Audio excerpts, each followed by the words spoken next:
You might not be feeling okay right now. I do see that in your energy. It looks like this is you. Ang daming mga bagay na gumugulo sa isipan mo. Ayan no, parang bagyo. Ang lakas ng ulan, lakas ng patak ng ulan in the background.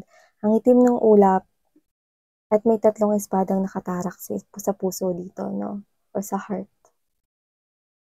And whatever the case may be, this is your energy.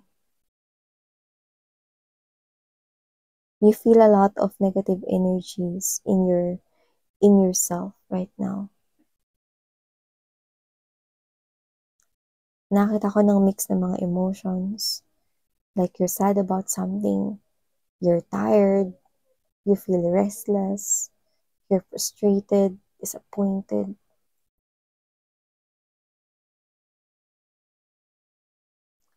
I do see a lot of heartbreak in your energy. Pero sinusubukan mong labanan yan. Kasi gusto mo na yan i-release.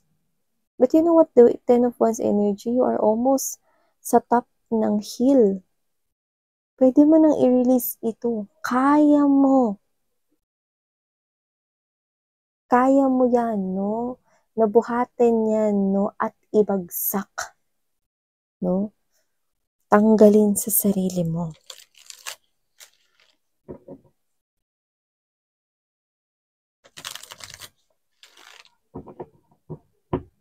But I guess your mind and emotions interfered in this type of decision to drop all of that burdens.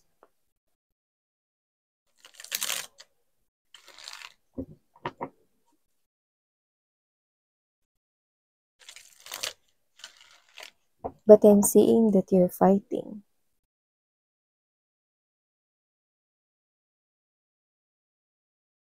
Pero hindi ganun kabuo. Dahil nababalutan ng makakapal na ulap ang isipan mo. Dahil sa mga nararanasan mo mga sitwasyon na sa tingin mo hindi umaayon sa'yo. Ano man ang kinakaharap mo, alam kong kaya mo yan. Fighting! Fighting! Malayo na yung narating mo? Ngayon ka pa ba susuko? Ay, go. Kaya mo yan, nak. Nanay. You know what? I really feel like your mom. Every time I do your reading every day, it looks like lahat kayo mga anak ko here. And I really love na binibigyan niyo ako ng pagkakataon na ibahagi yung mga mensahe nito sa inyo. So maraming salamat.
Hey there mga may loves collective. So yun nga no, nakikita ko rito talaga, malinaw na malinaw, no? Na with this Queen of Swords energy, 9 of Swords right here. Okay, Wheel of Fortune, Strength card, and there's this 8 of Cups energy. Alam mo yung ano, mas dami na kinakaharap mong problema or meron kang mga sitwasyon, no, na hinaharap ngayon, pagsubok, no, or literal rito, no, na challenges, no, or problem sa life mo, parang minsan gusto mo na lang tumakbo, tumakas, palayo sa mga problema na 'to kasi sobrang naguguluhan ka, nahihirapan ka na gumawa ng aksyon, hindi ka nakakapag-focus mag-isip sa solusyon at nakikita ko rito na parang ikaw 'to na hindi mo alam yung gagawin. So, nakikita ko rito mga babes 'no, na minsan parang gusto mo na lang mga babes na tumakas, lumayo, at umalis dito sa sitwasyon na 'to, okey? So yeah, bago natin ituloy 'tong mga babes 'no, maraming salamat po sa patuloy at wala ninyong sawang pagsuporta sa'kin dito sa channel na ito. So yeah, 'no, this is also me, Yan. So welcome at maraming salamat rin sa nakasuporta sa The High Priestess Tarot. So thank you so much. So yeah, mga babes 'no, wala tayong gender here, babae, lalaki, LGBT, lahat kayo welcome. And okay, this is timeless as well. So, I know you've been through a lot. And it feels like this is you telling yourself, parang hindi natatapos yung problema. Parang hindi natatapos yung problema, pagtapos ng isang problema meron na naman, hindi pa nga natatapos yung isang problema, meron na naman. This is you. You might be experiencing some kind of hardships right now. And you feel overwhelmed. Hindi mo alam kung anong gagawin mo. Magulo yung isip mo, magulo yung, yung yung mind mo rito, 'no, magulo rito mga babes, 'no, yung emosyon mo hindi mo na rin dito makontrol, like this is you. You're thinking about these problems here. And yeah, gusto mo na magkaroon ng solusyon dito sa mga problema mo, pero the more na nakikita ko dito, mas nagfo-focus ka sa problem instead of the solution or finding the solution here. And I understand dahil tao ka lang, okay? Tao ka lang and you tend to feel sad because the situation, no, gives you that type of feeling, no, na malungkot or magalit or kahit anumang mga emosyon, no, yung mararamdaman mo, no, dahil dito sa sanga-sangang mga problema kinakaharap mo, wherein you lose your strength, okay? Nakita ko rito mga babes, no, that this is you. Minsan gusto mo na lang tumakbo palayo, umalis, no, at iwan yung mga problema na 'to, no. Pero alam mo naman na the more na tinatakasan yung problema, the more na hindi ito nasusolusyunan at nawawala. So nakikita ko rito mga babes, no, that with this Six of Swords energy right here, no, you want to get out from this. Gusto mo ng pagbabago here sa buhay mo. Okay? Yung iba sa inyo, hindi naman sa binubuli kayo, no, pero nakita ko rito ng energy na meron ditong, people around you, no, na pinaparating at nagiging obvious sila na hindi ka nila gusto or, um, this is not just romantic, relationship, no, but for others, yes. So nakikita ko rito, no, na yung iba, this is you. It's like, bakit hindi nila ako gusto? Bakit, ano bang mali sa'kin? Ano bang kulang sa'kin? Yan 'no, or ano bang ginawa ko sa mga taong ito? Bakit ganito sila makitungo sa'kin? Or ano bang wala sa'kin? Bakit hindi ako kayang tanggapin dito 'no? You feel, pity about yourself and you're questioning, bakit ganito yung pakikitungo ng mga taong ito sa'yo? You're giving importance to that. And I do understand because tao ka lang. Nasasaktan ka kapagka nagsasabi ng hindi maganda ang ibang tao sa'yo. Nasasaktan ka kapag kumikilos sila 'no or umaasta rito 'no na maaaring binabalewala ka nila or hindi ka importante sa kanila 'no. And I do pick up right here that this is you. You are a kind-hearted person. You are a very warm person right here. The love that you're giving out, that is also the love that you want to receive. Pero hindi mo yun natatanggap dito sa mga taong ito. You keep on receiving here the opposite or yung kabaliktaran ng gusto mong ma-receive na love. I think the universe right here wants to offer their hand to you. With this Four of Cups energy and there's this Hangman right here, gusto ka nilang tulungan. But your mind is being clouded, no? Masyadong clouded ang isipan mo, na punong-puno, na maulap ang yung isipan right here. Kaya hindi mo napapansin, no? Yung kamay na yan na nag-pop out of the blue, that is the hand of the universe. Accept this offer here, collective. The universe is trying to help you. And ano ba klaseng tulong yan, Miss Yan, na hindi ko napapansin? It's the Hangman right here together with the Ten of Wands energy. That only means that the universe will help you pag gumawa ka ng first move. And that is to change your perception, change your mindset, change your perspective, because that is the only first step para mailaglag at maibagsak mo na, no, lahat, mairelease mo na lahat ng mga nagpapabigat sa'yo. Hindi mo napapansin kasi yung solusyon dahil dugtong-dugtong at sanga-sanga mga problemang kinakaharap mo. Maaaring humihingi ka ng tulong dito sa mga tao, mga babes, no, na pwedeng malapit sa'yo or kilala mo, but they tend to brush you away, no, or push you away right here. It's like help, no, is malayo sa katotohanan here for you guys. But you know what? Even though these people here rejected, no, yung paghingi mo ng tulong sa kanila, sa anumang klase ng pamamaraan yan, the universe is here to help. This is the hand of the universe right here. Allow them to go through you, no?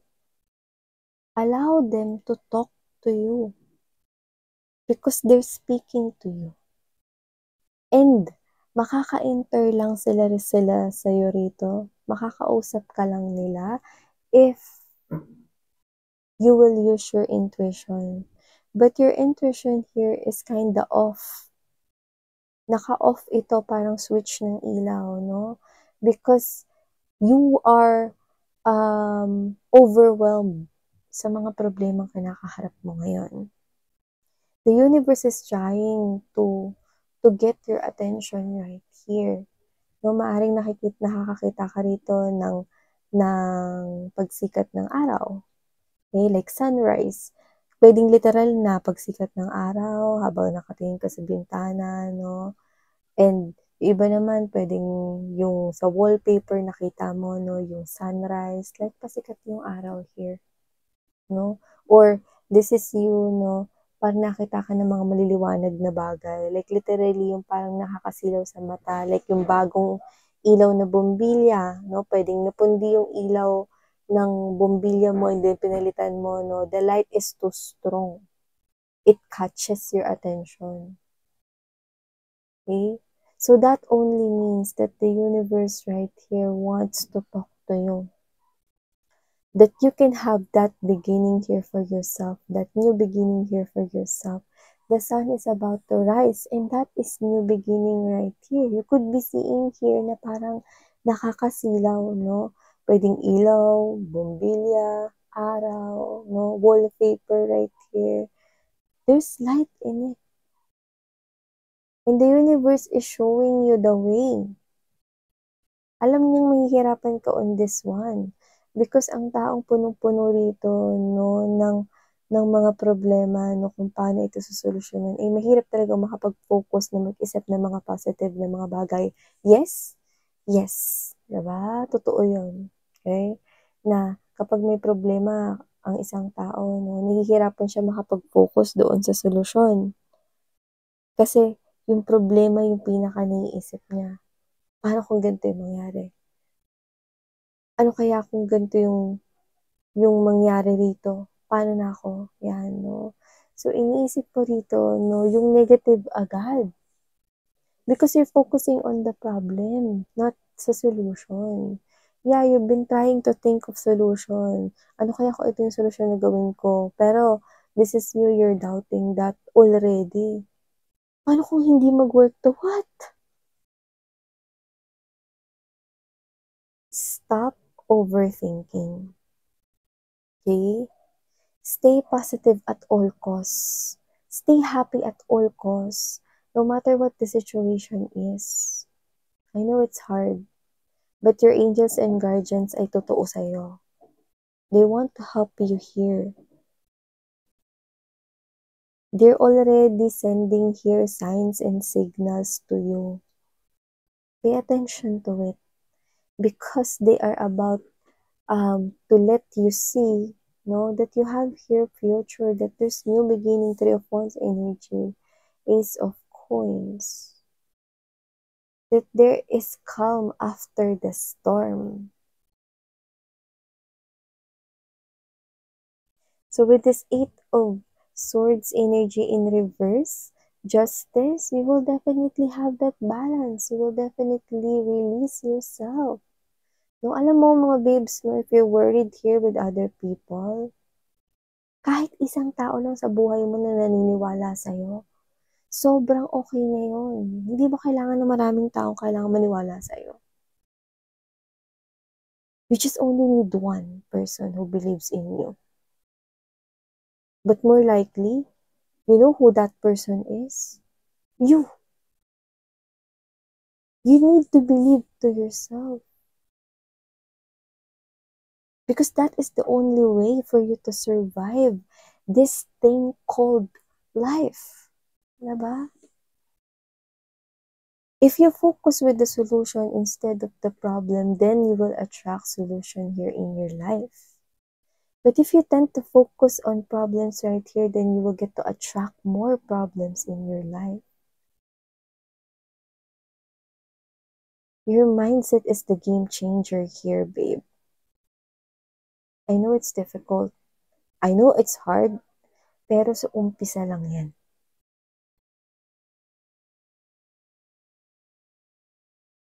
Your angels and guides are trying to help you here.